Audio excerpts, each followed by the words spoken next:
Thank you for joining us for another session in the book of Numbers. شكرا عشان جيت تسمعونا لمحاضرة تانية في سفر العدد. I'm David and Raga will be translating. أنا ديفيد ورجاءكم بترجم لي. We'll be using curriculum developed and originally presented by the SBS and online SBS staff. هنكون بنقدم لكم المادة اللي بيقدموها الستاف والخدام بتوع مدرسة SBS. Our topic today is the complaining of the Israelites in the wilderness. المحاضرة بتاعتنا النهاردة بيتكلم عن التذمر بتاع شعب إسرائيل في البرية. This is our third of 10 sessions on the book of Numbers. دي شكل المحاضرات العشرة الموجودة عندنا عشان سفر العدد. Last time we looked at the statistics in the book of Numbers and why they're important. المحاضرة اللي فاتت اتكلمنا عن الأرقام والبيانات المختلفة وليه هي مهمة.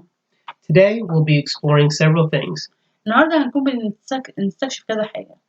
The circumstances behind the Israelites complaining, المواقف اللي حصلت واللي خلت شعب إسرائيل يتذمر، God's response, ورد فعل الله، and how we can apply the lessons from their ungratefulness. وإزاي نكون بنطبق الدروس اللي نتعلمها من اللي حصل مع شعب إسرائيل. Hebrews 11 verse 1 says the Hebrews complained in the hearing of the Lord about their misfortunes. في سفر العدد 11:1 بيقول وكان الشعب كأنهم يشتكون شرا في أذني الرب. So this scripture begins with what we might not even consider a major sin, complaining. الكتاب هنا أو الآية دي بتبدأ بحاجة احنا ممكن ما نعتبرهاش إن هي خطية كبيرة اللي هي الشكوى. Have you ever complained about waiting in line? هل اتذمرت قبل كده عن وقفتك في الطابور؟ Or traffic? أو المرور، زحمة المرور؟ Someone who talks too much? أو شخص بيتكلم كتير؟ Or maybe even about how difficult these Bible lessons are to understand.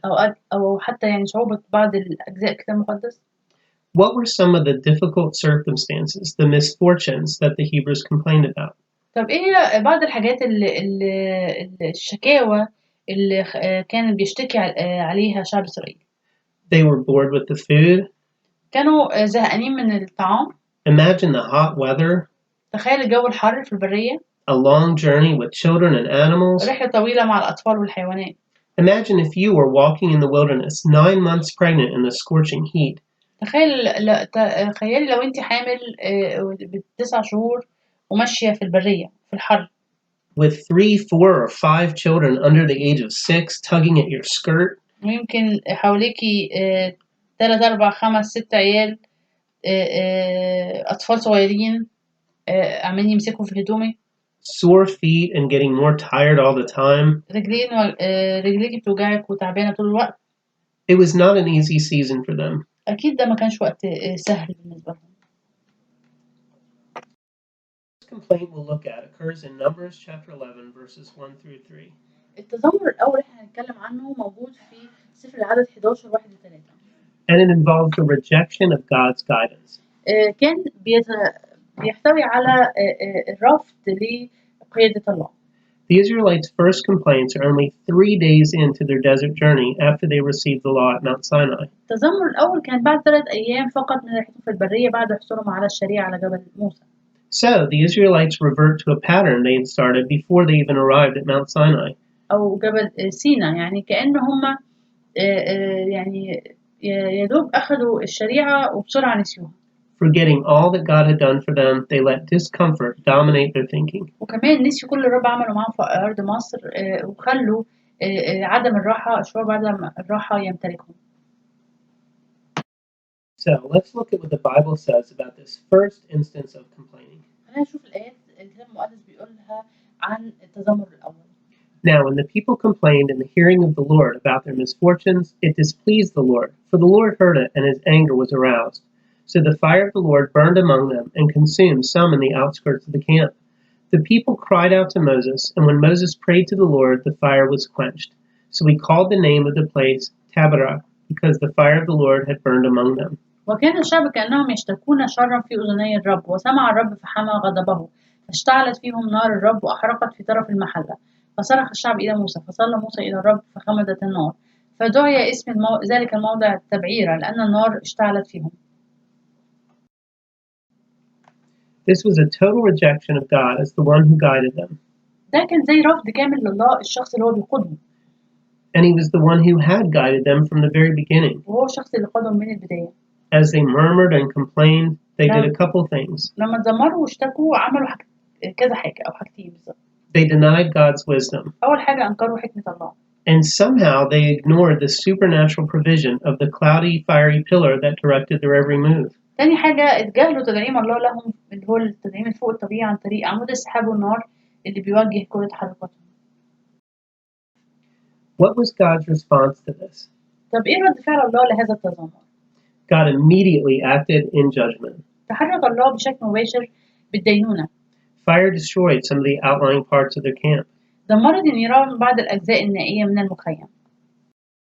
What was Moses' response? طب إيه رد فعل موسى؟ In panic, the people turned to Moses, who prayed. صرخ الشعب إلى موسى فصلى موسى إلى الرب. Numbers 11:2 says, Then the people cried out to Moses, and when Moses prayed to the Lord, عدد 11:2 بيقول فصرخ الشعب إلى موسى فصلى موسى إلى الرب فخمدت النار. and the fire was controlled, فخمدت النار or quenched. أو اتطفت. So this was God's response. فده كان رد فعل الله برضه. He quenched the fire after Moses prayed, so that no more damage was done. أخمد النيران بعد صلاة موسى وبطلت النيران تدمر المخيم بتاعهم. They named the place Tabera, سموا المكان تبعيرة. burning because of the punishment. معناها حريق بسبب القضاء الله. It would serve as a reminder to the Israelites every time they heard the name. وده هيذكرهم كل مرة يسمعوا الاسم. So what are they really doing here? طب هم كانوا بيعملوا هنا إيه؟ As they're complaining, they rejected God's guidance and their blessings and His blessings in the details of our lives. لما هم بيتذمروا هم بيرفضوا قيادة الله وبركاته في حياتهم في تفاصيل حياتهم. So as we apply this, we need to consider, what are we complaining about? واحنا بنطبق ده على حياتنا محتاجين نفكر ايه اللي احنا بنتذمر عليه. Do we complain about parents? هل بنتذمر على ابائنا؟ Traffic? المرور؟ Our bosses or our leaders? المديرين او القادة بتوعنا؟ Our lack of money? نقص المال؟ Our working conditions? ظروف العمل؟ The friends or neighbors who annoy us? الأصدقاء والجيران اللي بيضايقونا؟ Our husbands or wives? أو شريك الحياة؟ It wasn't very long that people were complaining about something else. بعد شوية صغيرين بدأ الشعب يتذمر على حاجة تانية. This time they began to become dissatisfied about their diet. بدأوا يتذمروا على الأكل بتاعهم. What was their solution? طب الحل كان إيه؟ They wanted to return to Egypt so they could eat the meat and vegetables they had there. كانوا عايزين يرجعوا مصر عشان ياكلوا اللحم والخضار الموجود هناك. After being freed from slavery, they wanted to go back to eat meat and vegetables. بعد ما اتحرروا من العبودية عايزين يرجعوا تاني وياكلوا الخضار. They were so caught up in their stomachs, they were willing to trade their freedom from slavery for food. واضح إن معدتهم كانت مسيطرة عليهم وعايزين يبدلوا حريتهم بالأكل. And the bread from heaven, the manna that God provided, was despised. وبدأوا يحتقروا المن اللي أعطاه الله ليهم في البرية. Here's the passage from Numbers. هنا الآية الموجودة في سفر العدد. Now the rabble among them had an intense craving, so the children of Israel also wept again and said, Who will give us meat to eat? We remember the fish which we ate freely in Egypt, the cucumbers, the melons, the leeks, the onions, and the garlic. But now our whole being is dried up. There's nothing at all except this manna before our eyes. واللفيف الذي في وسطهم اشتهى شهوة فعاد بنو إسرائيل أيضا وبكوا وقالوا من يطعمنا لحما قد تذكرنا السمك الذي كنا نأكله في مصر مجانا والقثاء والبطيخ والكرات والبصل والثوم والآن قد يبست أنفسنا ليس شيء غير أن أعيننا إلى هذا المن. The text says the rabble among them had a strong craving. النص بيقول واللفيف الذي في وسطهم اشتهى شهوة. And we see the Hebrew definition for this word rabble is called apekpa. الكلمة العبري لكلمة اللفيف هي أكبقة. And this is a promiscuous assemblage of people, a mixed multitude. هم مجموعة من البشر خليط من الناس. And the word craving is ta'ava. وكلمة شهوة بالعبري هي تأبى. Which means greedily lusting. شهوة شرهة. So, this group of discontented people were probably not just asking every now and then. واضح إن المجموعة دي من الناس مش كانوا بيطلبوا كل فترة. They were consumed with having their own way. لكن هم كانوا يعني طول الوقت عايزين طريقتهم الخاصة. And it wasn't just a complaint, ما كانش بس اعتراض، it was a pattern from complainers. كان واضح إنه تكرار وزي تذمر متكرر. Imagine a group of them somewhere over in a corner of the camp, just going at it, griping and complaining about food. تخيل مجموعة من البشر قاعدين على جنب كده وطول الوقت يتذمروا على الأكل. They've done it so much, it's become a habit. عملوها كتير قوي لدرجة أصبحت عادة. And they've convinced themselves they can't live without real food. وأقنعوا أنفسهم إنهم مش هيقدروا يعيشوا من غير الطعام الحقيقي. When we lust after something, it's a compulsion to have it, regardless of what it costs us. ساعات لما نشتهي أمر ما بيبقى عندنا اندفاع للحصول عليه حتى بغض النظر عن التكلفة. They don't care that God is providing for them every day. ما كانوش مهتمين إن الله بيسد احتياجاتهم كل يوم. And they've forgotten His character, ونسيوا شخصيته. that He wants them to have faith in Him, ونسيوا إن هو عايز يكون عندهم إيمان فيه. that He can protect them and provide for them, وإن هو قادر يحميهم وقادر يسدد احتياجاتهم. that even in the heart of the desert, they will not starve or die of thirst. إن هم حتى وسط الصحراء ما ماتوش من الجوع أو من العطش. He won't let them. ما سمحش ليهم بكده. Then Moses heard the people weeping throughout their families, everyone at the door of his tent, and the anger of the Lord was greatly aroused. Moses also was greatly displeased. فلما سمع موسى الشعب يبكون بعشائرهم كل واحد في باب خيمته وحمي غضب الرب جدا ساء ذلك في عيني موسى. So let's look at how Moses responds and then how God responds. خلينا نشوف موسى كان رد فعله ايه وازاي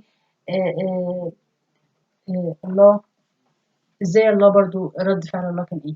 First, here's Moses' reaction. أول حاجة رد فعل موسى. So Moses said to the Lord, "Why have you afflicted your servant? And why have I not found favor in your sight that you've laid the burden of all these people on me? Where am I to get meat to give to all these people? I'm not able to bear all these people alone, for the burden is too heavy for me." فقال موسى للرب: لماذا أسأت إلى عبدك ولماذا لم أجد نعمة في عينيك حتى أنك وضعت ثقل جميع هذا الشعب علي؟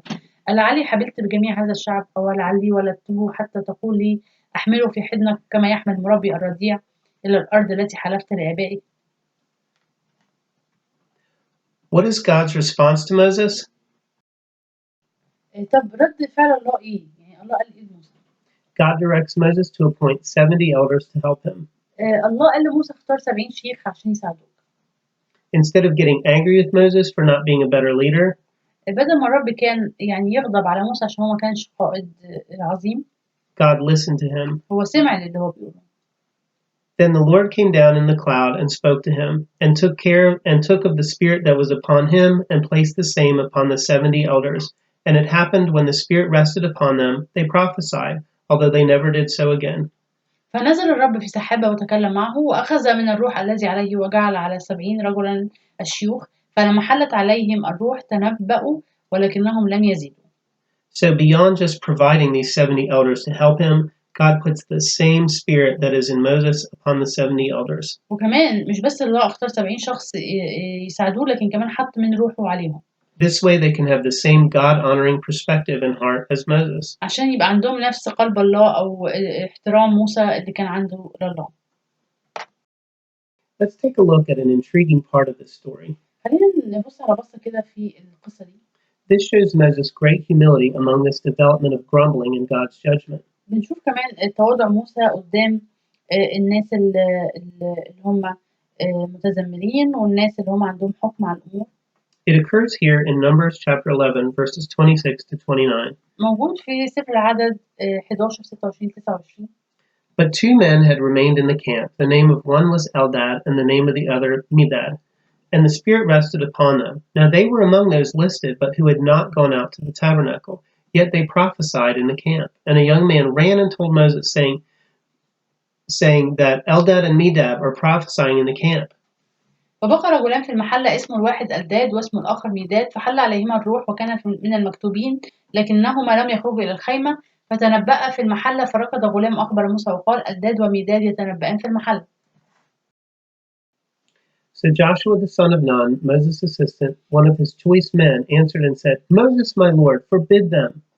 فأجاب يشوع بن نون خادم موسى من حدثته وقال يا سيدي موسى ارجعهما.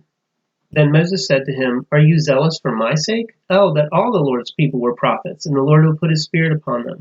فقال له موسى هل تغار أنت لي؟ يا ليت كل شعب الرب كانوا أنبياء إذا جعل الرب روحه عليهم. So Moses is not clinging to power. He wants everyone to know the Lord as he does. فموسى ما كانش متمسك بالسلطة، هو كان عايز كل الناس يبقى عندهم اللي هو عنده. Why do you think there were two men in the camp prophesying in 11:26? تفتكروا ليه اتنين في المحلة اتنبأوا في إصحاح 11-26؟ Why is that even here? وليه اتذكر في الكتاب؟ It was probably for the original hearer and the original reader to realize Moses himself was nothing without God. يمكن ده اتكتب عشان القارئ الأصلي والمستمع الأصلي إنه يعرف إن موسى مش حاجة وما يعني ما يسويش حاجة من غير الله. Impressively, when the young man ran and told him about the other two prophesying in the camp, Moses didn't say, "Yes, I know." His response was, "Are you jealous for my sake?" ولما الشاب جري على موسى وقال له على الموضوع، موسى ما كانش غضبان وقال له أيوة صح أنت عندك حق، لكن قال له هل أنت هتغار عليا؟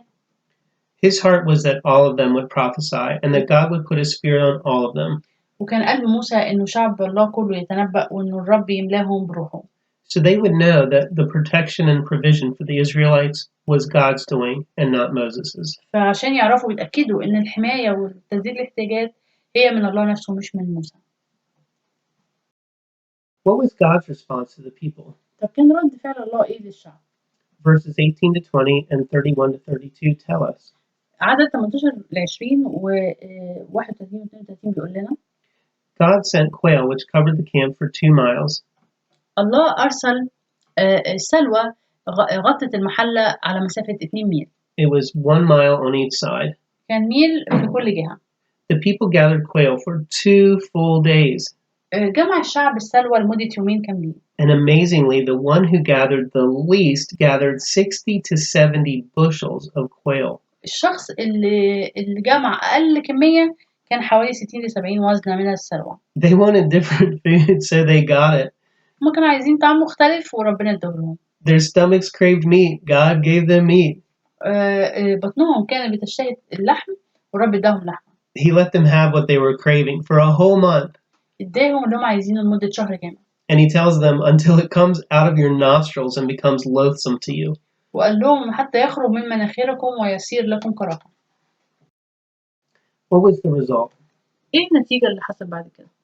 While they were eating, while the meat was still between their teeth, before it was even swallowed, God sent a great plague.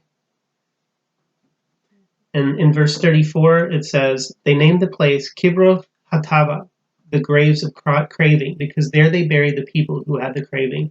وإذ كان اللحم بعد بين أسنانهم قبل أن ينقطع حمي غضب الرب على الشعب وضرب الرب الشعب ضربة عظيمة جدا فدعي اسم ذلك الموضع قبروت هتأوى أو مقبرة الشهوة لأنهم هناك دفنوا القوم الذين اشتهوا. This was another reminder of what happened there. ده برضو تذكرة أخرى علشان اللي حصل.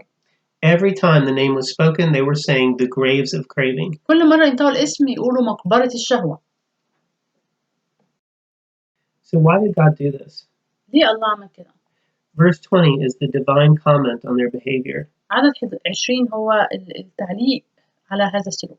God judged them because they rejected the Lord who is among you and have wailed before him, لأنكم رفضتم الرب الذي في وسطكم وبكيتم أمامه قائلين. saying, "Why did we ever leave Egypt?" لماذا خرجنا من مصر؟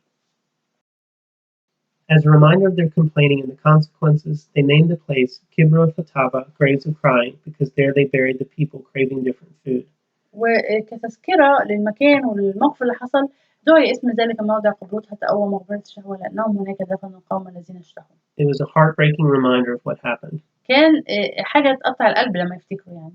Every time they said Kibroth Hatava, they were saying the graves of craving. كل ما يقولوا اسم المكان مقبرة الشهوة يفتكروا اللي حصل. What can we learn from this? طب ممكن احنا نتعلم ايه من الموقف ده؟ There are 3 things to remember. في 3 حاجات محتاجين نفتكرهم. Complaining is contagious. There are people waiting to catch it. التذمر معدي، هناك أشخاص ينتظرون إن هم يتعدوا بالتذمر ده. Secondly, who do you like to hang out with? تاني حاجة أنت تحب تبقى ماشي مع مين؟ Complainers like to hang out with other complainers. المشتكين بيحبوا يتواصلوا مع المشتكين الأمثالهم. And when a non-complainer is around, it's very hard for the complainers to keep complaining. ولما بيكون في ناس غير مشتكين بيبقى صعب على المشتكين إن هم يشتكوا. So this is a good test for us. فده زي اختبار لينا مهم. What do we do when someone begins to complain? نعمل إيه لو حد بدأ يتذمر قدامنا؟ Do we join in the complaining? هل نشترك معهم في التذمر؟ Do we complain? Is it easy for us? هل الشكوى أمر سهل علينا؟ And would you say you enjoy complaining? Sometimes, most of the time, never? هل نستمتع بالشكوى وأحيانا ولا معظم الوقت ولا عمرنا ما بنستمتع بيها؟ We need to be careful that this doesn't become a pattern in our lives. عايزين نحترس علشان ده ما يكونش شيء متكرر في حياتنا. Fourth, do we seek out people we know will be comfortable complaining with us? هل نبحث عن أشخاص يشعروا بالراحة عندما يشتكون معنا؟ Do we look for things to complain about? هل نبحث عن أمور نتذمر عليها؟ Does complaining about others, putting them down, make us feel better about ourselves? هل التذمر على الآخرين يجعلنا نشعر بالارتياح عن أنفسنا؟ So what are they really doing as they're complaining? فهم عملوا إيه بالتذمر؟ Rejecting God's provision. هم رفضوا تسديد الله للاحتياجات. And these people who rejected God and His provision had to deal with the dreadful consequences of what they were complaining about. والناس اللي رفضوا الله وتسديد الاحتياجات كان عليهم إن هم يتحملوا عواقب وخيمة نتيجة اختيارهم الخاطئ. What about us today? What do you think is God's reaction to our complaining? طب إحنا بالنسبة لنا النهاردة إيه رد فعل الله على تذمرنا؟ When we complain, we might think we're only complaining to people and about people. لما بنتذمر بنفتكر إن إحنا بنتذمر بس على الناس أو للناس. But we're not. We're really complaining to God and about God. لكن إحنا بالفعل بنتذمر على الله وبنتذمر لله. This is sobering when you think about it. ده شيء ممكن يخد لما نفكر فيه. Especially personally when I think about how much I gripe and complain, especially over silly, stupid things. وخاصة أنا شخصيا لما أفكر أنا بتذمر على إيه في حياتي وساعات بتبقى حاجات هايفة. Sometimes I just like to gripe and moan. ساعات بس أحب إن أنا أتذمر وخلاص. Do we think that God just overlooks it because He loves us so much and doesn't react like He did in the Old Testament? هل تفتكروا الله بيغض النظر عن التذمر بتاعنا ومش برد قوي زي ما عمل مع شعب إسرائيل؟ God hears it all, and this is another confirmation that we don't deserve His grace or mercy, but we deserve judgment. يسمع الله كل تذمراتنا ولا يغفل عنها، وده تأكيد على إننا لا نستحق نعمته ورحمته.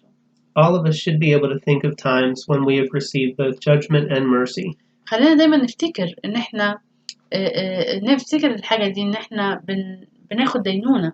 Hopefully we've learned amazing lessons from both mercy and judgment of God. أتمنى إن إحنا نكون بنتعلم من كل من رحمة الله ودينونته.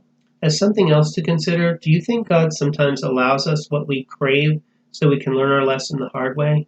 ساعات الله برضو بيسمح لنا إن إحنا ناخد الشهوة بتاعتنا ونحصل عليها عشان نتعلم درس يمكن أعمق من مجرد الشهوة. The next example of complaining comes from two surprising sources, Miriam and Aaron. التذمر الرقم 3 بيجي من 2 يعني يعتبر إن إحنا بنتصدم لما نعرف إن هما بيتذمروا إن هو مريم وهارون. So Miriam and Aaron were Moses' own brother and sister. مريم وهارون كانوا إخوات موسى. In this case, they are rejecting the Lord's anointed. وفي الحالة دي هما بيرفضوا الشخص اللي الرب مسحه وعينه. Here's the description from Numbers 12. بنشوف هنا من سفر العدد إصحاح 12 إيه اللي حصل. Then Miriam and Aaron spoke against Moses because of the Ethiopian woman whom he had married, for he had married an Ethiopian woman. So they said, Has the Lord indeed spoken only through Moses? Has he not spoken through us also? And the Lord heard it. Now the man Moses was very humble, more than all men who were on the face of the earth. وتكلمت مريم وهارون على موسى بسبب المرأة الكوشية التي اتخذها لأنه كان قد اتخذ امرأة كوشية فقال هل كلم الرب موسى وحده ألم يكلمنا نحن أيضا فسمع الرب أما الرجل موسى فكان حليما جدا أكثر من جميع الناس الذين على وجه الأرض. So this time, Miriam and Aaron, Moses' sister and brother, are jealous of Moses' position of leadership. هنا في التذمر ده بنلاقي إن مريم وهارون بيغاروا من موسى ومن دوره القيادي. These two already held positions of honor. رغم إن هما الاتنين عندهم أدوار ليها كرامة. Exodus 15 verse 20 calls Miriam a prophetess. في خروج 15-20 بنشوف إنه مريم بتلقب بكلمة نبية. So she already held a leadership position among the women. فبالتالي هي كان عندها دور قيادي بين النساء. Aaron was the high priest, وهارون كان رئيس الكهنة. but that wasn't enough. لكن ده ما كانش كفاية. They wanted Moses' position. كانوا عايزين ياخدوا المنصب بتاع موسى نفسه. What did they use as their excuse to bring accusation against their brother? طب ايه هو العذر اللي اخدوه علشان يبدأوا يشتكوا على اخوهم؟ He married a Cushite woman. بيقولوا ان هو تزوج من امرأة كوشية. So she was an Ethiopian woman whom he possibly married after Zipporah died. واضح ان هي كانت امرأة من اثيوبيا اتجوزها بعد ما صفورة ماتت. So by complaining against Moses, what are they really saying here? فهم لما بيتذمروا على موسى ما بيقولوا ايه هنا؟ This is a pride of their heritage, a contempt for another nation. هم عندهم زي افتخار بميراثهم وبيزدروا من أمة أخرى. So again, this shows they did not understand the spiritual meaning of their calling. وده معناه ان هم ما فهموش دعوتهم الروحية ان هم يكونوا بركة للأمم الأخرى. They were to be used to bless other nations, not to curse them. الله اختار شعب إسرائيل عشان يباركوا الأمم اللي محيطة بيهم مش ان هم يلعنوهم. Secondly, instead of sensing a deep humility, Miriam and Aaron were boasting about their positions. حاجة تاني ان هم كانوا ما عندهمش أي تواضع وكانوا بيفتخروا بوظيفتهم ومكانتهم. They had a pride in their calling when they say, "Has not the Lord spoke through us also?" كان عندهم زي كبرياء بدعوتهم ان هم قالوا مش الرب كمان دعانا احنا كمان. So what is Moses' response? طب موسى عمل ايه؟ Despite the emotional pain of being opposed by his own brother and sister, رغم المشاعر المؤلمة اللي هو اتعرض ليها بسبب الاتهامات أخوه وأخته. Moses does not defend himself. إنه موسى لم يبرر نفسه. Now the man Moses was very humble, more than all men who were on the face of the earth. وأما الرجل موسى فكان حليما جدا أكثر من جميع الناس الذين على وجه الأرض. He is simply faithful to God who appointed him. هو الحقيقة كان أمين لله اللي هو عينه. What a major contrast between Moses and his brother and sister. وده بنشوف تباين كبير بين موقف موسى وأخوه وأخته. What was God's response? طب إيه رد الله المباشر للموقف؟ In verse 4, we see that God straightens things out very quickly. في عدد 12:4 بيقول إن الرب اتحرك بشكل سريع جدا. In Numbers 12, we see that suddenly God spoke to all three and called them out to the tent of meeting. سفر العدد 12:4 فقال الرب حالا لموسى وهارون ومريم اخرجوا أنتم الثلاثة إلى خيمة الاجتماع. Then he came down in a pillar of cloud and stood at the entrance of the tent. فنزل الرب في عمود سحاب ووقف في باب الخيمة. Then the Lord calls Miriam and Aaron forward. The Lord ودعا هارون ومريم فخرجا كلاهما. How do you think they felt? طب تفتكروا هم حسوا بإيه؟ Isn't it interesting to consider whether they thought maybe God was going to straighten it out and divide the leadership equally between all three of them? تفتكروا هم افتكروا إن ربنا بيدعوهم علشان زي يقسم بينهم القيادة ويظبط الموقف بطريقتهم هم؟ Or more likely, maybe they were simply terrified having to come before God. ولا كانوا خايفين إن هم يجوا قدام الله. Did they know immediately in their hearts they had sinned against Moses and God by undermining Moses? هل بدأوا يشعروا في قلوبهم بعد ما عملوا كده إنه فعلا إن هم عملوا حاجة غلط لما اتكلموا على موسى وقللوا من شأنه؟ With Moses, Aaron, and Miriam in front of him, والله جاب موسى وهارون ومريم قدامه. God takes the form of the pillar of cloud. وأخذ الرب شكل عمود السحاب. And he points out the special relationship he has with Moses. وبدأ يتكلم عن العلاقة الخاصة اللي بينه وبين موسى. He tells them, "He is faithful in all my household." فقال لهم وأما عبدي موسى فليس هكذا بل هو أمين في كل بيتي. This faithfulness of Moses is also mentioned in Hebrews 3. الحقيقة أمانة موسى دي برضو ذكرت في عبرانيين 3. Which says that Jesus was faithful to the one who appointed him, just as Moses also was faithful in all God's house. بيقول يسوع حال كونه أمينا للذي أقامه كما كان موسى أيضا في كل بيته. He wasn't just faithful in one special matter. موسى ما كانش أمين في حاجة واحدة بس محددة. He was faithful or approved in all the house of Jehovah. لكن موسى كان أمينا في كل ما يتعلق بملكوت الله وبيت يهوه. that is, in all pertaining to the kingdom of God. كلمة أمينا في كل إنه كما كان موسى أيضا أمينا في كل بيته معناه إنه في كل أمور الله في كل بيت الله موسى كان أمين. Moses was it. There was no one else. He was the most faithful. ما كانش في حد ينفع يتقارن مع موسى لأنه هو كان أكثر إنسان أمين في الوقت ده.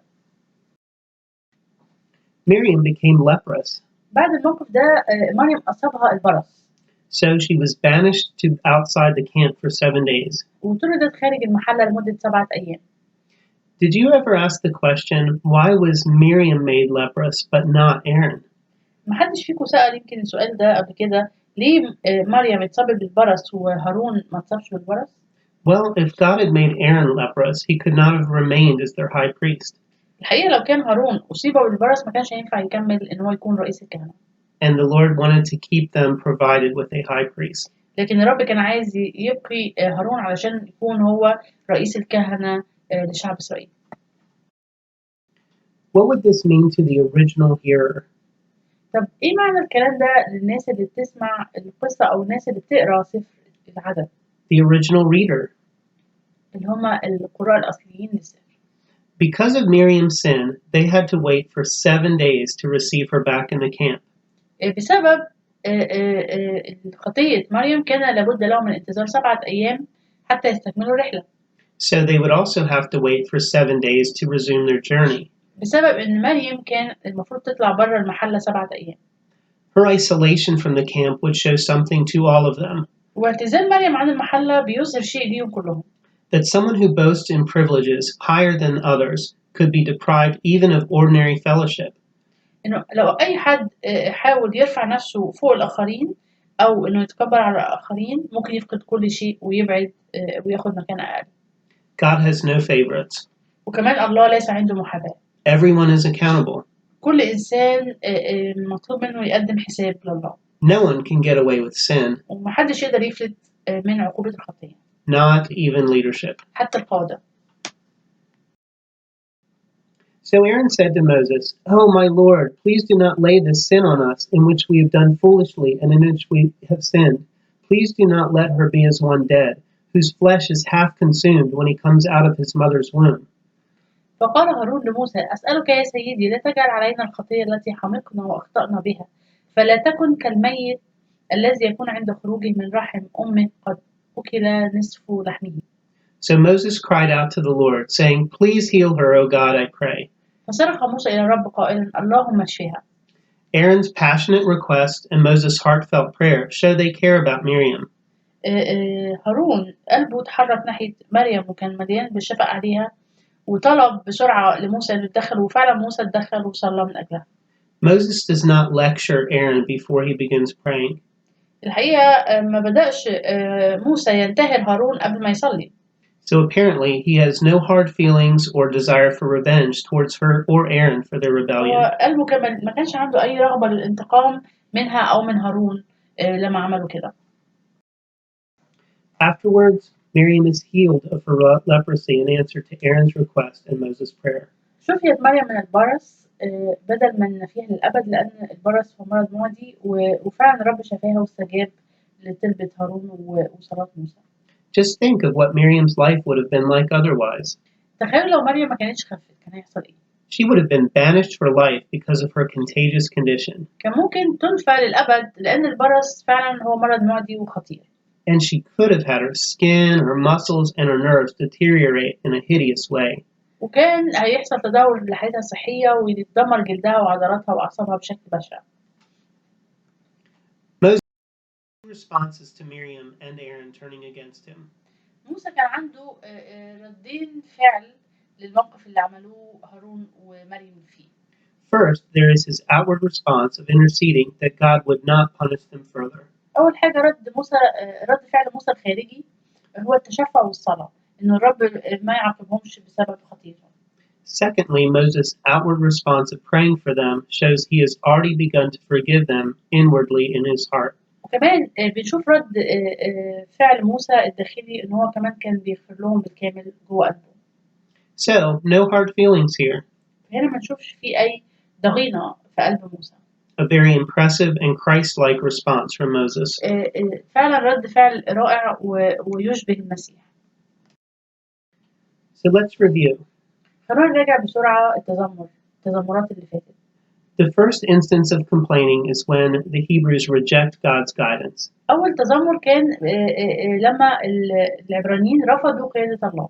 They complain about how hard the journey is. اتذمروا على المحن والمصاعب بتاعت الرحلة. Their second complaint is about not having enough to eat. الرفض التاني كان رفض تسديد الله للاحتياجات، إن هم ما عندهمش كفاية ياكلوا. They complain about the manna and they crave meat. تذمروا على المن واشتهاء اللحم. And the third instance of complaining is when Miriam and Aaron reject God's anointed. ثالث حاجة رفض اختيار الله لموسى. They are jealous of Moses. وكانوا عندهم غيرة من موسى. Why do you think God dealt with them so harshly? تفتكر ليه الرب اتعامل مع التذمرات دي بقسوة شديدة؟ Well, these things happened to them as examples. الحاجات دي حصلت قدامهم كنماذج. Why?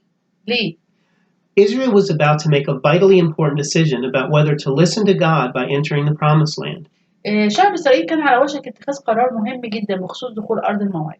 And this decision about whether to trust God would affect her future drastically. والقرار ده اللي هو مبني على ثقتهم بالله كان هيأثر على مستقبلهم بشكل كبير جدا. On the journey to this place of decision by the Promised Land, في الرحلة دي نحو اتخاذ القرار God permitted these three incidents so Israel might learn the lesson of responsibility for their actions. سمح الله لإسرائيل بهذه الأحداث الثلاثة حتى يتعلموا المسؤولية. Notice the parallels in each situation. لاحظ التوازي في كل موقف. First, circumstances, not God's presence, was the priority of the people. أول حاجة الظروف وليس محضر الله. إنه ما كانش يعني واخدين أولوية إن حضور الله في وسطهم دي أولوية. كانوا مهتمين أكتر بالظروف. Secondly, God's revealed will and purposes were rejected. كمان تاني حاجة رفضوا إرادة الله ومقاصده في حياتهم. Third, the rejecting attitude was expressed in actions. كمان أفعالهم كانت بتعبر عن اتجاه قلب رافض لله. And finally, Israel's wrong choices led to judgment and to suffering. آخر حاجة اختيارات إسرائيل الخاطئة قادتهم للدينونة والمعاناة. In unmistakable ways, Israel was shown they were now responsible for their own actions. بطريقة لا تحتمل الخطأ بنشوف إنه شعب إسرائيل مسؤول عن أفعاله الخاصة. Whenever they chose to turn away from God, tragic results would inevitably follow. كل ما قرروا يبعدوا عن الله كان بيحصل مأساة ومشاكل جامدة جدا وحاجات بتتعبهم. So how do we apply this? إزاي نطبق الكلام ده في حياتنا؟ We need to look at our own lives. محتاجين نبص على حياتنا الشخصية. Often we blame the enemy for things happening in our lives when really what's happening is God's justice. عادة إحنا كتير يعني بنلوم العدو بسبب الأحداث الحياة المختلفة، لكن الحقيقة كتير من الأحداث دي بتحصل نتيجة عدالة الله. Disobedience brings consequences. لأن العصيان له نتائج. So now we encounter the fourth situation when the Israelites complain. دلوقتي التذمر رقم 4. Or they are outright disobedience. بسبب عدم الطاعة بتاعتهم. This is a turning point in Israel's history. الحقيقة كانت دي نقطة محورية جدا في تاريخ شعب إسرائيل. So by now, Miriam's isolation outside the camp is over. دلوقتي عزلة مريم انتهت، عزلتها خارج المحلة يعني انتهت. They've been taught lessons in responsibility. وتعلموا دروس عن المسؤولية. And they are now marching onward to the promised land. ودلوقتي بيتحركوا نحو أرض الموعد. In chapter 13, we see them sitting at the door to their new homeland. إصحاح 13 بنشوفهم واقفين على الأبواب قدام أرضهم الجديدة. They're camping in the wilderness of Paran. كانوا بيخيموا في برية فران. Right on the borders of Palestine. وكانوا واقفين على حدود فلسطين. To be more specific, Kadesh Barnea. عشان نكون محددين أكتر هما كانوا في حتة اسمها قادش برنيا. God has kept his promise. He has seen them through. الله حفظ الوعد إن هو ادهولهم هم خارجين من أرض مصر. This is an exciting time. وده وقت مثير جدا. This is the time for them to go in and possess the land. لأن ده الوقت اللي جه وقت دخولهم وامتلاكهم أرض الموعد. Let's see how they do. خلينا نشوف عملوا إيه. A few verses in Deuteronomy give context for what happens next. بنشوف كذا آية من سفر التثنية بتشرح اللي حصل. So here in Numbers, we see a little bit of what they point to in Deuteronomy. يعني الحدث حصل في سفر العدد لكن بيرجع تاني يشار إليه في سفر التثنية. So in Deuteronomy, Moses tells the Israelites, في سفر التثنية موسى قال للإسرائيليين: all of you came to me and said, let us send men ahead of us to explore the land for us and bring back a report to us regarding the route by which we should go up and the cities we will come to. فتقدمتم إلي جميعكم وقلتم: دعنا نرسل رجالا قدامنا ليتجسسوا لنا الأرض ويردوا إلينا خبرا عن الطريق التي نصعد فيها والمدن التي نأتي إليها. What are they really saying here? هم هنا بيقولوا إيه؟ They still don't believe that God is who he says he is. لسه مش مصدقين إن الله هو من يقول عن نفسه. So you'd think that they would realize if God can do a lot of the things he had already done for them, رغم إن هم شافوا حاجات كتيرة جدا من حاجات عملها الرب معاهم. he was telling the truth about them possessing the promised land. وبسبب الحاجات اللي عملها هو بيقول الحق عن إمكانية إن هم يحصلوا ويمتلكوا أرض الموعد. Let's look at what he had done for them already. خلينا نشوف هو عمل إيه قبل كده في الماضي معاهم. He sent the plagues in Egypt. أرسل الضربات إلى مصر. He parted the Red Sea, saving them and drowning all the Egyptians. شق البحر الأحمر وأنقذهم وأغرق المصريين. He made toast out of the complainers in Taberah. أحرق المتذمرون في تبعيرة بالنار. He sent a plague and killed the complainers, the strong cravers. أرسل ضرب لقتل المشتهون في قبروت هتأوى. He punished Miriam with leprosy because of her jealousy. عاقب مريم بالبرص بسبب غيرتها. And you'd think that they might trust him to defend them against any enemy they might come across. وأعتقد بعد كل الحاجات دي أي إنسان يفتكر إن هو الله يقدر يحفظهم ويحميهم من أي عدو ممكن يجي قدامهم. But instead of immediately punishing them for this disbelief, لكن بدل ما الله يعاقبهم مباشرة بسبب عدم إيمانهم، God does something surprising. الله عمل حاجة مفاجأة. In Numbers chapter 13, verses 1 through 2, في سفر العدد 13:1-2 we read, the Lord said to Moses, send men to spy out the land of Canaan, which I am giving to the Israelites. From each of their ancestral tribes you shall send a man, every one a leader among them. ثم إنه الرب كلم موسى، ثم كلم الرب موسى قائلا: أرسل رجالا ليتجسسوا أرض كنعان التي أنا معطيها لبني إسرائيل، رجلا واحدا لكل ست من آبائي ترسلون، كل واحد رئيس فيهم. So he is willing to send a leader from each tribe to prove what he says is true. فالله عايز يعني وافق إن هو يبعت قائد من كل ست عشان يثبت لهم إن هو اللي بيقوله صح.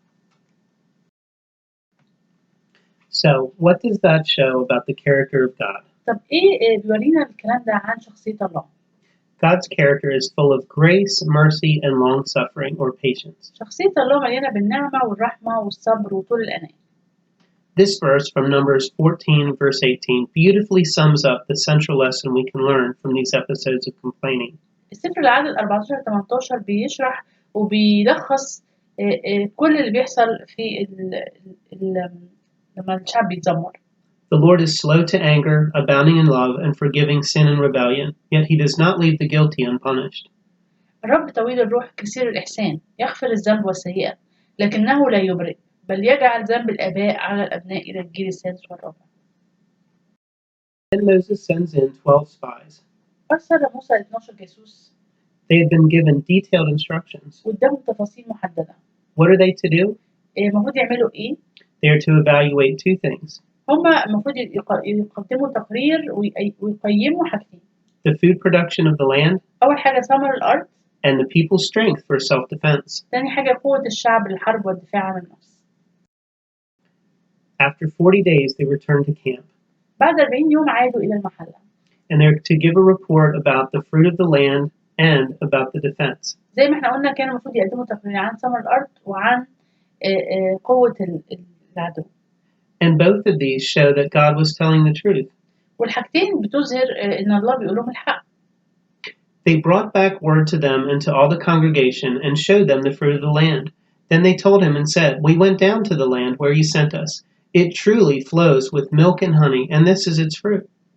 فصاروا حتى أتوا إلى موسى وهارون وكل جماعة بني إسرائيل برية فرعون إلى قادش وردوا إليهما خبرا وإلى كل الجماعة وأروهم ثمر الأرض وأخبروهم وقالوا قد ذهبنا إلى الأرض التي أرسلتنا إليها وحقا إنها تفيض لبنا وعسلا وهذا ثمرها.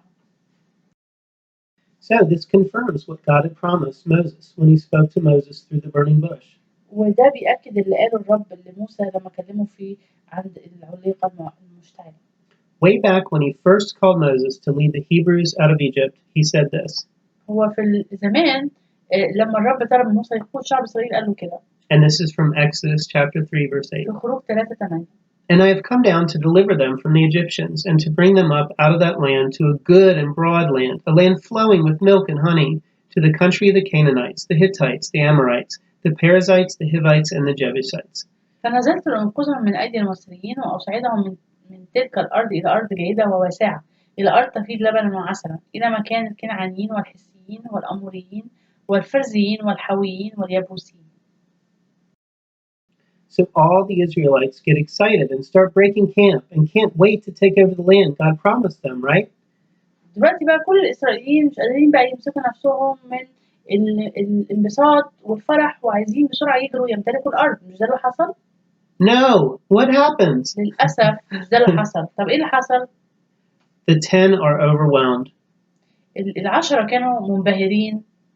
They're overwhelmed by the strength of the enemy. منبهرين بقوة العدو. In the desert, the Amalekites. أول حاجة في الصحراء العماليق. In the hill country, the Hittites, Jebusites, and Amorites. في التلال الحسيين واليابوسيين والعمونيين. And by the sea and along the Jordan, the Canaanites. بالقرب من البحر وعلى حدود الأردن الكنعانيين. And the dreaded descendants of Anak. وكمان نسل عناق اللعين. They are also overwhelmed by the large fortified towns. هم انبهروا كمان بالمدن العظيمة الحصينة. To them, there was no safe place. فبالنسبة لهم المدن الحصينة العظيمة ما كانتش أماكن آمنة. Everywhere they wouldn't stand a chance. وما كانوش قابلين أي فرصة. Even though God had already told them they would conquer their enemies. رغم إن الرب قال لهم إن هم هيهزموا أعدائهم. So thank God that He had chosen Joshua and Caleb to go with the other 10. لكن نشكر الرب لأنه كان في مع 10 الشكاكين دول كان في يشوع وكالب وراحوا معاهم. They encouraged the people to trust in God. لأنه كالب ويشوع شجعوا الشعب إن هم يثقوا في الرب. But Caleb quieted the people before Moses and said, "Let us go up at once and occupy it, for we are well able to overcome it." في عدد 33 لكن كالب أنصت الشعب إلى موسى وقال إننا نصعد ونمتلكها لأننا قادرون عليها. So then the Israelites rallied around them and went for it. وبعد كده لما الإسرائيليين سمعوا كالب ويشوع قرروا إن هم يصدقوهم ويروحوا يمتلكوا الأرض. If only that would have happened, but no! نتمنى إن ده كان اللي حصل لكن للأسف مش ده اللي حصل. The 10 repeated their fear, this time with a little bit more added. لكن 10 كرروا خوفهم وكمان أضافوا عليه حاجة تانية. So they brought to the Israelites an unfavorable report of the land they had spied out, saying, "The land that we have gone through as spies is a land that devours its inhabitants, and all the people that we saw in it are of great size. There we saw the Nephilim and the Anakites that come from the Nephilim, and to ourselves we seem like grasshoppers, so we seem to them." فأشاعوا مذمة الأرض التي تجسسوها في بني إسرائيل قائلين الأرض التي مررنا فيها لنتجسسها هي أرض تأكل سكانها وجميع الشعب الذي رأينا فيها أناس طوال القامة وقد رأينا هناك الجبابرة بني عناق من الجبابرة فكنا في أعيننا كالجراد وهكذا كنا في أعينهم. What was the reaction of the people of Israel? طب إيه رد فعل شعب إسرائيل لما سمعوا الكلام؟ Fear prevailed. للأسف انتصار الخوف بيسود عليهم. There was immediate terror and the result was rebellion. كان في خوف وكمان نتيجة الخوف ده أصبح هناك تذمر. From Numbers 14 we read, وتمرد. بنشوف في عدد 14 بيقول كده. Then all the congregation raised a loud cry, and the people wept that night, and all the Israelites complained against Moses and Aaron. The whole congregation said to them, "Would that we had died in the land of Egypt, or would that we had died in this wilderness. Why is the Lord bringing us into this land to fall by the sword? Our wives and our little ones will become booty. Would it not be better off for us to go back to Egypt?" So they said to one another, "Let us choose a captain and go back to Egypt." فرفعت كل الجماعة صوتها وصرخت وبكى الشعب تلك الليلة وتذمر على موسى وعلى هارون جميع بني إسرائيل، وقال لهما كل الجماعة: ليتنا متنا في أرض مصر، أو ليتنا متنا في هذا القفر. ولماذا أتى بنا الرب إلى هذه الأرض نسقط بالسيف، تصير نساؤنا وأطفالنا غنيمة؟ أليس خيرا لنا أن نرجع إلى مصر؟ فقال بعضهم لبعض: نقيم رئيسا ونرجع إلى مصر. What do you think about that? تفتكر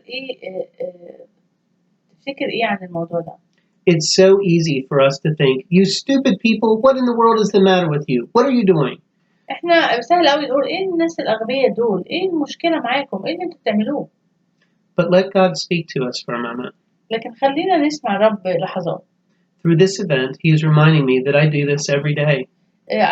من خلال الموقف ده الرب بيفكرني إن أنا بعمل كده كتير في حياتي. I know he's real.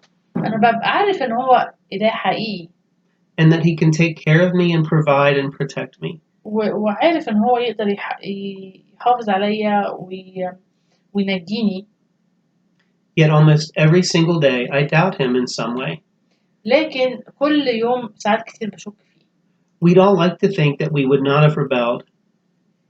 كتير قوي إحنا مش بنحب الحاجات اللي الرب بيديها لنا. But when I see how I react sometimes with the many blessings God has given me, وبشوف ساعات لما أنا رد فعلي لما الرب بيديني بركات كتير. reality hits, and I can see I probably would have had my bags packed and would have been on my way back to Egypt. لو أنا مكان الناس دي أنا كان ممكن أبقى زيهم وأبقى عايز أرجع لمصر زيهم. Which spies would you have sided with? أنت واقف مع أي من الفريقين؟ When Moses and Aaron hear the spies' report, what is their reaction? لما موسى وهارون سمعوا التقرير من الجواسيس عملوا إيه؟ As you would expect, they were quite upset. الحقيقة هما كانوا متضايقين أوي. Then Moses and Aaron fell on their faces before all the assembly of the congregation of the children of Israel. فسقط موسى وهارون على وجهيهما أمام كل معشر جماعة بني إسرائيل. Joshua and Caleb were so upset by the enormous sin of disbelief by their fellow spies يشوع وكالب كانوا متضايقين جدا باللي عمله شعب إسرائيل ورد فعلهم. that they tore their clothes, لدرجة إن هم شقوا ثيابهم. which was only used to show great depth of feeling. وده كانوا بيعملوه لما يكونوا عايزين يظهروا مشاعر عميقة وشديدة. They insisted that if the Lord is pleased with us, he will bring us into this land and give it to us. إن سر بنا الرب يدخلنا إلى هذه الأرض ويعطينا إياها، أرضا تفيض لبنا وعسلا. And here in Numbers 14, verses 8 and 9, وبنشوف في سفر العدد 14 8 و 9 they express warnings and encouragement in 5 different ways. قدموا تحذير وتشجيع ب5 طرق مختلفة. They command the people, do not rebel against the Lord. أمروا الشعب وقالوا لهم لا تتمردوا على الرب. And then they do all they can to impart courage to the Israelites with these next 4 statements. وكمان حاولوا يشجعوا الشعب ب4 جمل قالوها. Do not fear the people. لا تخافوا من شعب الأرض. They are no more than bread for us. لأن هم خبزنا. Their protection is removed from them. قد زال عنهم ذلهم أو حمايتهم. The Lord is with us. والرب معنا. Do not fear them. لا تخافوهم. This really should have been the response of all of Israel. كان ده المفروض يكون رد فعل كل شعب إسرائيل. Instead, the whole congregation threatened to stone them. لكن للأسف كل الجماعة هددت برجمهم. The choice had been made. وخدوا القرار الأكيد. Now, as a responsible people, Israel has to accept the full consequences of her decision. دلوقتي كان لابد أن يتحمل إسرائيل عواقب قراره. What does God do? طب ربنا عمل إيه؟ His glory and power appears in a big way to all of the Israelites in the tent of meeting. ظهر مجد الرب في خيمة الاجتماع لكل بني إسرائيل بشكل قوي جدا. He wants to cut off the Israelites. كان يريد أن يقطع الإسرائيليين. He wants to strike them with a pestilence يضربهم بضربة معينة. and continue through Moses. ويستمر بموسى وحده.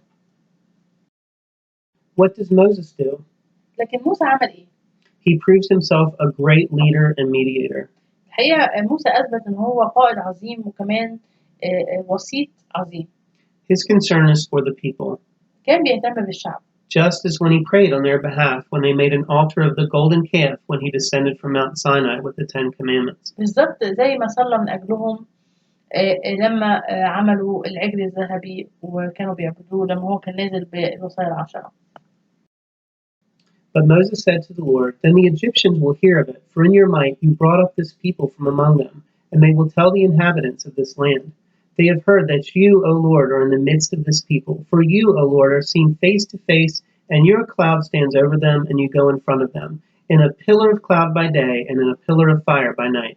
فقال موسى للرب فيسمع المصريون الذين أصعدت بقوتك هذا الشعب من وسطهم ويقولون لسكان هذه الأرض الذين قد سمعوا أنك يا رب في وسط هذا الشعب الذين أنت يا رب قد ظهرت لهم عينا لعين وسحابتك واقفة عليهم وأنت سائر أمامهم بعمود سحاب نهارا وبعمود نار ليلا. Now if you kill this people all at one time, then the nations who have heard about you will say, It is because the Lord was not able to bring this people into the land he swore to give them, that he has slaughtered them in the wilderness. And now therefore let the power of the Lord be great in the way that you promised. فإن قتلت هذا الشعب كرجل واحد يتكلم الشعوب الذين سمعوا بخبرك قائلين لأن الرب لم يقدر أن يدخل هذا الشعب إلى الأرض التي حلف لهم قتلهم في البرية فالآن لتعظم قدرة سيدي كما تكلمت. Then the Lord said, I have pardoned according to your word. فقال الرب قد سفحت حسب قولك. So he doesn't wipe out the Israelites entirely, but other consequences do remain. لم يمحو إسرائيل بالكامل لكن كانت هناك عواقب تنتظرهم. Did God change his mind? هل الله غير كلامه أو غير رأيه؟ This is an awesome example of how important prayer is. هنا بنشوف نموذج رائع لأهمية الصلاة. People look at prayer in different ways. الناس بتبص على الصلاة بطرق مختلفة. Here's a couple. في هنا كذا طريقة. The first way of looking at prayer is that God needs me to get his work done, and it won't get done if I don't pray. في ناس بتبص على الصلاة بإن هم يقولوا أن الله بيحتاجني عشان أتمم عمله، ولو ما تممتش عمله، لو ما صليتش يبقى مش هيتم عمله. The second way is to think, why pray? God is in control. He'll do what he wants anyway, so why waste my time? وفي ناس تانية بتبص للصلاة تقول طب وليه أنا أصلي؟ ما الرب هيعمل إرادته كده كده، ليه أضيع وقتي وأصلي؟ And then we have Moses' approach, which we'll look at now. لكن عندنا هنا طريقة موسى واللي احنا نقدر نبص عليها دلوقتي. This example of God responding to Moses' prayer shows a few things. رد فعل الله لصلاة موسى بتظهر كذا حاجة. First, it wasn't that Moses had to remind God of who he is. موسى ما كانش محتاج إنه يذكر الله بهويته. Moses didn't have to remind God of his plan. ما كانش محتاج يذكر الله بخطته. But God himself chose to listen to the intercessory prayer of Moses. لكن الله هو اللي قرر إنه يسمع لصلاة موسى التشفعية. And God chose to turn in another direction because of Moses' prayer. وكمان الله قرر إن هو يمشي في اتجاه مختلف بسبب صلاة موسى. Looking at the dynamic of God's mercy and justice here might help explain this. لما نبص على الحركة أو الفكر ما بين رحمة الله وعدالته ممكن يساعدونا. God is 100% justice and 100% mercy. الله عادل 100% ورحيم 100%. But he can't be both at the same time. لكنه ما ينفعش يكون الاثنين في نفس الوقت. In this instance, it wasn't like he made a mistake. في الحادثة دي مش معناه إن الرب عمل خطأ. He simply chose to extend mercy instead of justice. لكنه في الموقف ده قرر إنه يمد الرحمة بدل العدل. The Hebrews deserved judgment but received mercy. كانوا بيستحقوا الدينونة لكنهم حصلوا على الرحمة. And it's key to understand it was God's choice. Moses didn't talk him into it. واحنا مهم جدا نفهم إن ده كان اختيار الله مش إن موسى قاد الله إنه يعمل كده.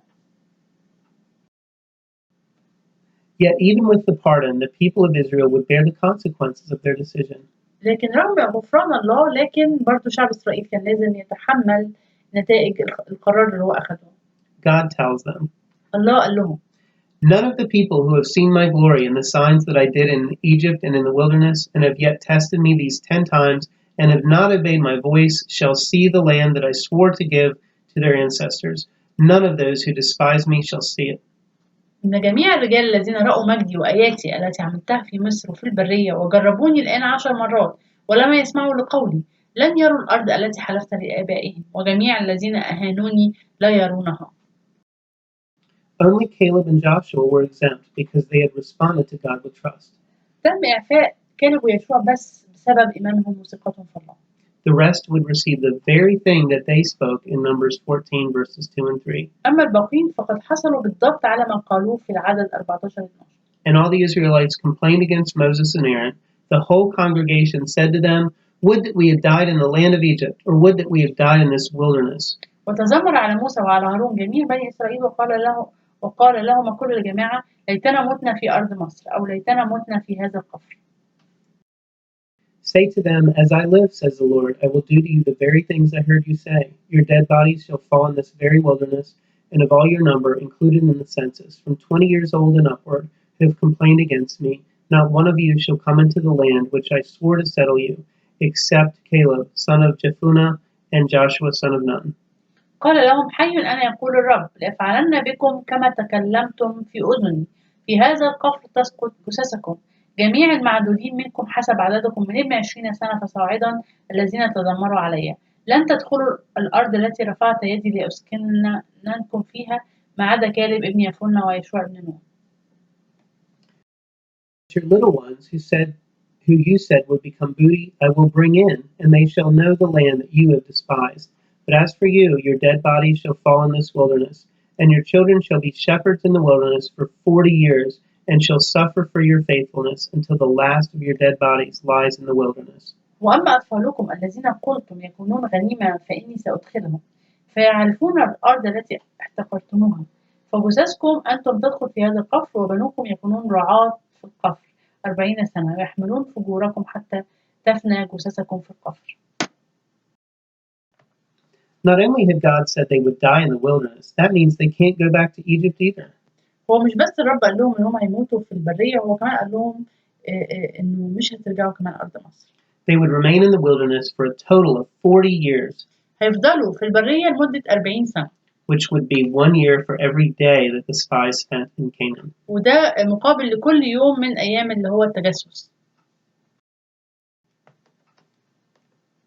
So what happened with the 10 spies? إيه اللي حصل مع الجواسيس العشرة؟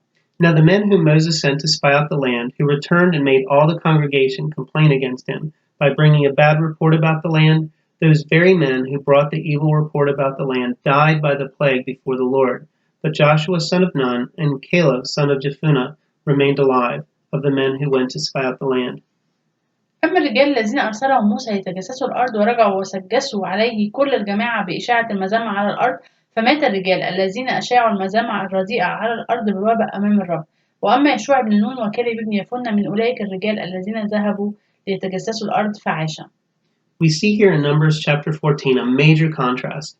بنشوف هنا في سفر العدد 14 في زي تناقض كبير. It's repeated twice that the 10 spies brought back a bad report. بنشوف إنه مرتين اتكرر إنه ال10 جواسيس راحوا وقدموا تقرير سيء. And what is their consequence? وإيه اللي حصل كنتيجة لكده؟ Death. موت. But Joshua and Caleb remained alive. لكن يشوع وكالب فضلوا أحياء. For the original hearers, this is a pretty black and white teaching for them. بسبب الناس يعني الناس اللي سمعت اللي حصل ده والحدث اللي حصل ده كان درس مهم جدا للأبيض والأسود. Obedience brings blessings in life. إنه الطاعة بتأتي بالبركات في الحياة. And disobedience brings cursing and death. والعصيان بيأتي باللعنة والموت. So after this, the Israelites learned their lesson, and they never were obedient from here on, right? والحقيقة بعد كده الإسرائيليين اتعلموا الدرس وعمرهم ما عصوا مرة أخرى. No. للأسف لا. Then Moses told these words to the children of Israel, and all the people mourned greatly. Then they rose up early in the morning and went to the top of the mountain, saying, Here we are, and we'll go up to the place where the Lord promised, where we have sinned. ولما تكلم موسى بهذا الكلام إلى جميع بني إسرائيل بكى الشعب جدا ثم بكروا صباحا وصعدوا إلى رأس الجبل قائلين هوذا نحن نصعد إلى الموضع الذي قال الرب عنه فإننا قد أخطأنا. This sounds pretty good at first, but it's pretty clear they're not mourning because they disobeyed the Lord. الحقيقة شكل الموقف ممكن يكون كويس لكن الحقيقة هما مش محزنوش بشكل حقيقي لأنهم لسه بيعصوا كلام الله. They were mourning because they would not receive the promise. هما كانوا كمان بيبكوا لأن هما ما خدوش الوعد. They had still not learned that God means business. لسه محتاجين يتعلموا وهما بيفكروا في الله إن الله مجرد يعني شغل. They decide that they should have a second chance, and they get up early, ready to battle and take the land. هم قرروا من نفسهم كده إنه لازم ياخدوا فرصة تانية ولازم يروحوا يحاربوا. I wonder if they thought yesterday that land of promise and all its beauty and its riches was so close at hand. كانوا بيفكروا إن ده احنا خلاص على بعد خطوات بسيطة من الأرض الجميلة دي. It was literally ours, and today it's lost to us. كانت فعلا في إيدينا ودلوقتي احنا فقدناها. None of us are going to see it. ومفيش ولا واحد فينا هيشوفها. Only because yesterday we didn't go forward. بسبب إن احنا امبارح ما رحناش. So let's go now. فخلينا نروح النهاردة. If what we did yesterday was wrong, then let's do the opposite. فإذا كنا احنا عملنا حاجة غلط امبارح، طب النهاردة ما نيجي نصلح الغلط ده ونعمله. Which should be right. ونعمل حاجة الصح. After all, God made a promise, so we're Israel. What are we waiting for? وكمان الله ادانا وعد واحنا شعب إسرائيل، طب احنا مستنيين إيه؟ Moses said, "Why do you now transgress the command of the Lord? For this will not succeed. Do not go up, lest you be defeated by your enemies. For now the Lord is not among you. The Amalekites and Canaanites are there before you, and you shall fall by the sword. Because you have turned away from the Lord will not go with you." فقال موسى: لماذا تتجاوزون قول الرب؟ فهذا لا ينجح. لا تصعدوا، لأن الرب ليس في وسطكم، لئلا تنهزموا أمام أعدائكم. لأن العمالقة والكنعانيين هناك قدامكم تسقطون بالسيف. إنكم قد ارتدتم عن الرب، فالرب لا يكون معكم. Why does Moses warn them? ليه موسى بيحذرهم؟ Because they had been turning back from the Lord, they will be destroyed by their enemies. لأن هم ابتعدوا عن الرب، فبالتالي أكيد العدو هيدمرهم. But that doesn't matter to them. They want to go, so they do. لكن برضو ده ما كانش مهم بالنسبة لهم، وقرروا يروحوا وفعلا عملوا كده. As we see in this next passage. نشوف في الجزء اللي جاي. But they presumed to go up to the mountaintop. Nevertheless, neither the ark of the covenant of the Lord nor Moses departed from the camp. Then the Amalekites and the Canaanites who dwelt in that mountain came down and attacked them, and drove them as far back as Hormah. لكنهم تجبروا وصعدوا إلى رأس الجبل، وأما تابوت عهد الرب وموسى فلم يبرحا من وسط المحلة. فنزل العمالقة والكنعانيون الساكنون في ذلك الجبل وضربوهم وكسروهم إلى حرمة. So what are they really saying here? هما كده بيقولوا إيه؟ We can do this on our own. We don't need God. إحنا نقدر نعمل كده لنفسنا ومش محتاجين ربنا. We want to go to the promised land now, so we'll get there ourselves. فإحنا نروح لأرض موعد دلوقتي وهنوصل بنفسنا. Israel presumed to go into the mountaintop without the presence of God, the Ark of the Covenant, or Moses. قرروا يروحوا أرض الموعد من غير حضور الله ولا تابوت العهد ولا موسى. Yesterday they were taught the lesson that their seeming weakness would be real strength. امبارح هم اتعلموا درس إنه الضعف الخارجي بيظهر بإنه قوة. If Jehovah was among them. إذا يهوه كان معاهم. Today they had a horrible experience. لكن النهاردة عندهم اختبار بشع. To find out this other and equally painful truth. إن هم يقدروا يشوفوا برضو حقيقة متساوية تماما مع الحقيقة دي. That their seeming strength was real weakness. إن قوتهم الخارجية هي ضعف. They were nothing without Jehovah. لأن هم لا شيء من غير يهوه. The people demonstrated again they simply would not listen to God or respond to Him. عبر الناس مرة أخرى أنهم لن يسمعوا ببساطة لله ولن يستجيبوا له.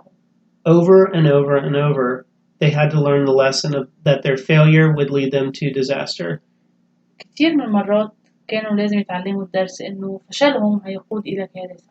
Yet they refused to be responsible. لكن برضو بيرفضوا إن هم يتجاوبوا مع الدرس. Until this lesson was learned, the people would know only tragic consequences of disobedience. ولغاية لما اتعلموا الدرس ده دايما هيظلوا يحصدوا كوارث نتيجة القرارات بتاعتهم. At this point, we see in Numbers chapter 15 to 20, Israel wanders for about 38 and a half years in the desert. بنشوف في سفر العدد 15 ل 20 إنه تاه شعب إسرائيل 38.5 سنة في برية سيناء. And it's figured out this way. وبالحسبة بتبقى زي كده. From the beginning of the journey to the rebellion was less than 18 months. من بداية الرحلة لغاية التمرد بنشوف إنه حوالي 18 شهر. Numbers 20 is all about their 40th year of travel. وسفر العدد 20 هو بيتكلم عن 40 سنة من الرحلة. So that leaves about 38 and a half years for these chapters. فده معناها إنه إصحاح 15 ل 20 بيغطي 38 سنة ونص. The next instance of the people opposing Moses outright is in Numbers 16. التمرد اللي بعد كده وهو موجود في سفر العدد 16. This is when Korah starts a complete revolt of the Israelites against him. ده لما قورح قاد تمرد جامد جدا ضد موسى من شعب إسرائيل. We'll dedicate all of session 7 to this, so we'll only mention it briefly here. في المحاضرة رقم 7 هنتكلم بشكل تفصيلي عن التمرد دوت، لكن دلوقتي هنتكلم عنه باختصار. So the rebellion starts with Korah along with Dathan and Abiram.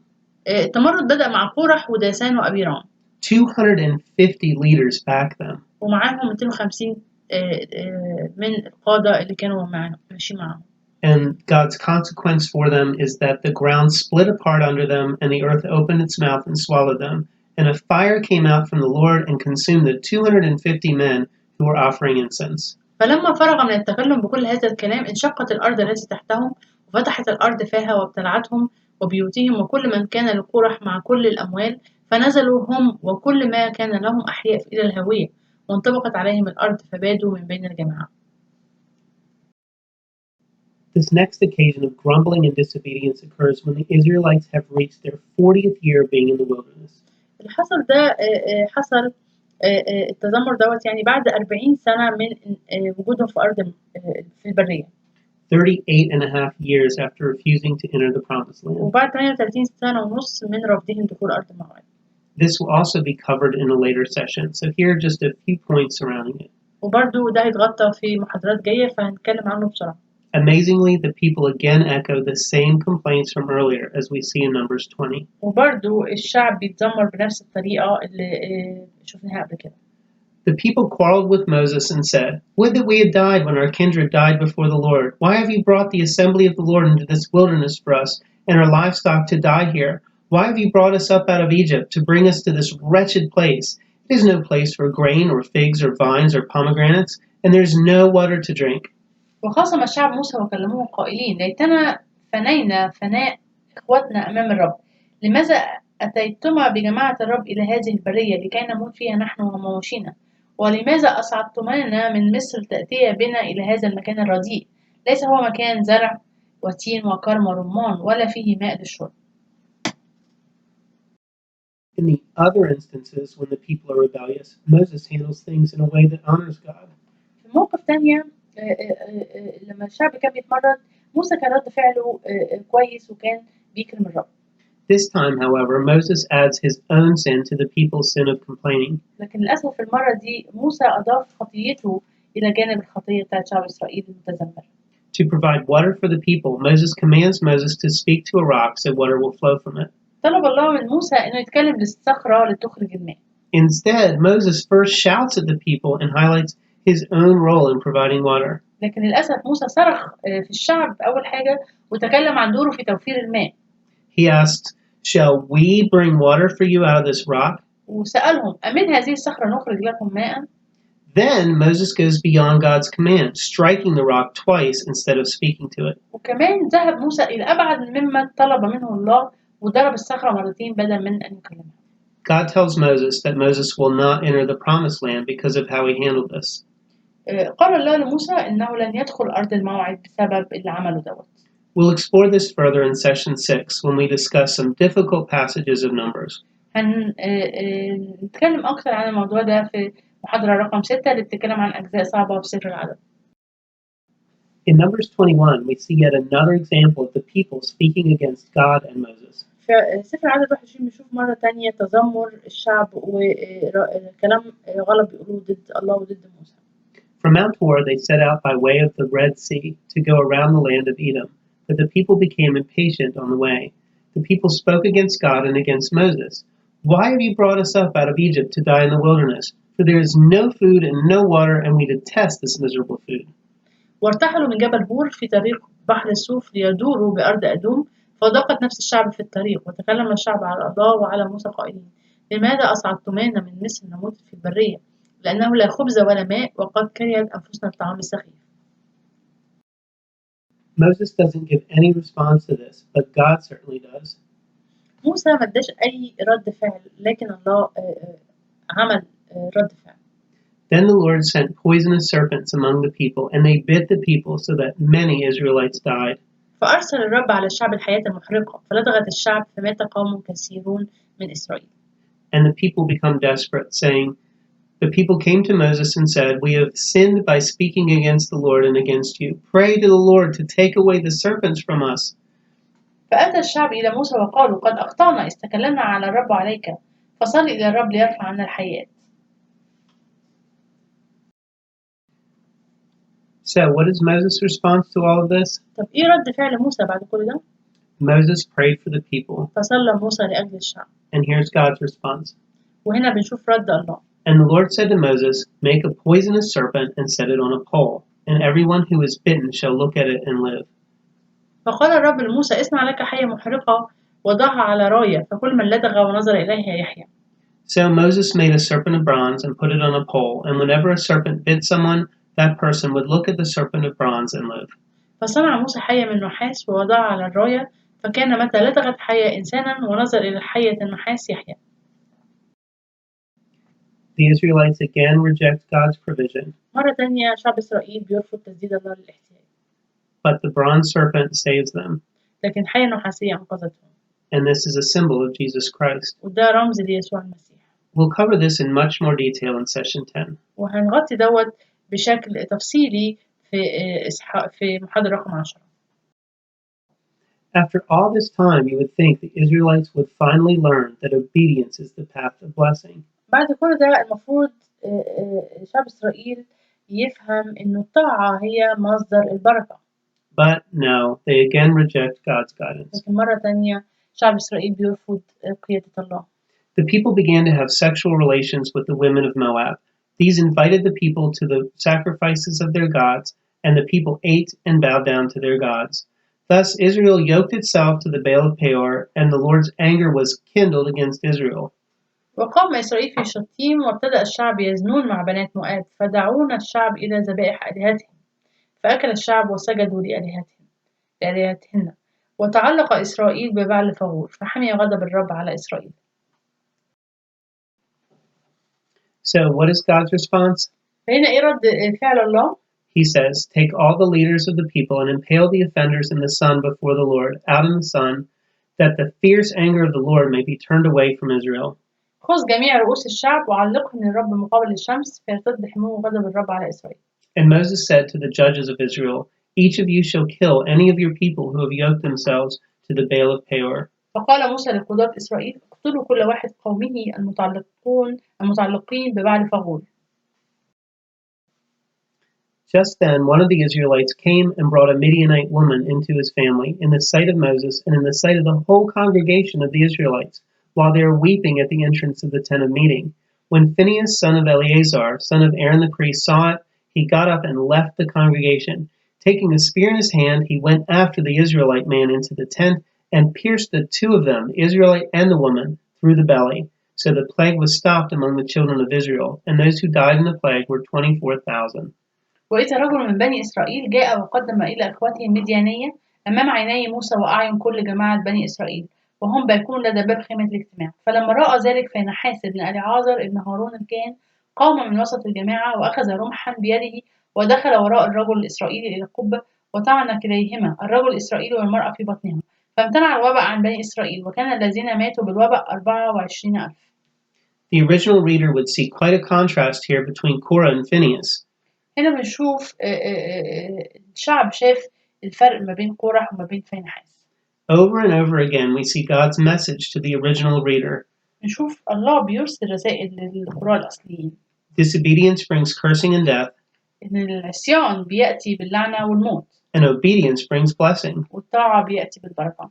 We'll also cover this in more depth in session 6 on difficult passages. هنتكلم برضو تاني عن الكلام ده في محاضرة رقم 6. As we review these lessons from grumbling in Numbers, that earlier scripture from Numbers 14 was very significant. واحنا بنراجع التمرد دوت في سفر العدد بنشوف آية في سفر العدد 14-18 مهمة جدا. The Lord is slow to anger, abounding in love, and forgiving sin and rebellion, yet he does not leave the guilty unpunished. الرب طويل الروح وكثير الرحمة يغفر الذنب والسيئة لكنه لا يبرئ بل يجعل ذنب الآباء على الأبناء إلى الجيل الثالث والرابع. Amazingly encouraging description of God as being slow to anger is repeated in these exact words 8 other times in the Old Testament. بنشوف هنا الكلمة الجميلة اللي هي إن الرب بطيء الغضب بيوصف بها الله، وكمان متكررة 8 مرات أخرى في العهد القديم. Describing God as he passes before Moses, we read, لما بنشوف الله بيوصف وهو بيتقدم أمام موسى بنقرأ كده في خروج. The Lord passed before him and proclaimed, the Lord, a God merciful and gracious, slow to anger and abounding in steadfast love and faithfulness. فاجتاز الرب قدامه ونادى الرب إله رحيم ورؤوف بطيء الغضب وكثير الإحسان والوفاء.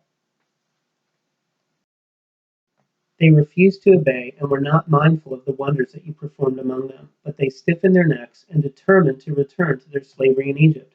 But you are a God ready to forgive, gracious and merciful, slow to anger and abounding in steadfast love, and you did not forsake them. في نحمية 9:17 وأبوا الاستماع ولم يذكروا عجائبك التي صنعت معهم وصلبوا رقابهم وعند تمردهم أقاموا رئيسا ليرجعوا إلى عبوديتهم وأنت إله غفور وحنان ورحيم طويل الروح وكثير الرحمة فلم تتركهم. And that's from Nehemiah. ده من سفر نحمية. The psalmist David describes God this way in a prayer. كاتب المزامير بيتكلم كده عن الله في صلاته.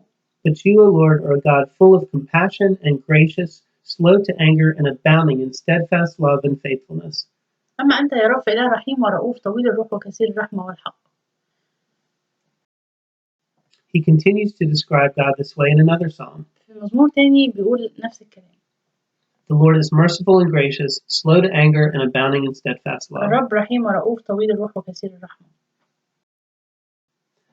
The Lord is gracious and merciful, slow to anger and great in mercy. And that's in Psalm 145. الرب حنان ورحيم طويل الروح وكثير الرحمة برضه في مزمور 145.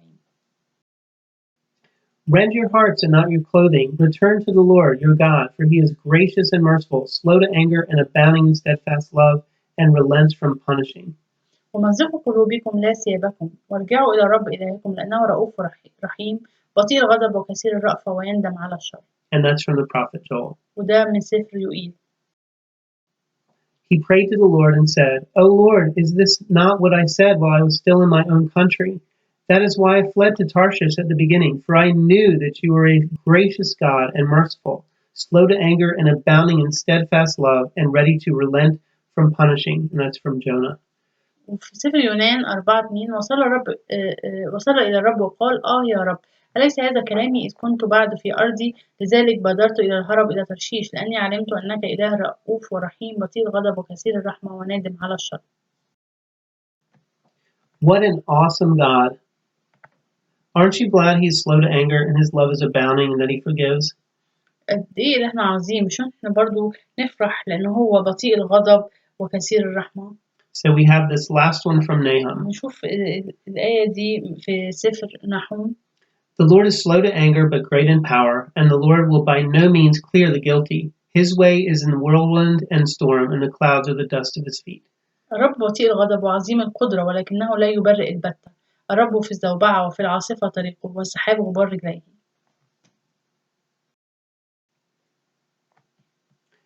This session is focused on the Israelites complaining in opposition to Moses. المحاضرة دي بنشوف تمرد شعب إسرائيل ومقاومتهم لموسى. Again, 3 of these especially significant events are covered in more detail as part of other sessions. كمان هنلاقي ال3 مواقف دي متغطية في محاضرات تانية. One of these is the rebellion of Korah. تمرد قورح. The second is the bronze serpent, which was an agent of healing the Israelites after the plague. الحية النحاسية واللي هي الأداة اللي استخدمها الله عشان يشفي شعب إسرائيل بعد الضربة. And the third is the violent judgment through Phinehas in standing against sexual immorality in the camp. وثالث حاجة موقف قتل فينحاس للشخص اللي هو عمل خطية. So here are some lessons and reflection questions from this session. دلوقتي عندنا هنا بعض الأسئلة واللي تحمل دروس نقدر نتعلمها من المحاضرة دي. Are we a people who grumble and complain about our circumstances instead of trusting God? هل نحن أناس متذمرين ونشتكي على ظروفنا بدلا من الثقة في الله؟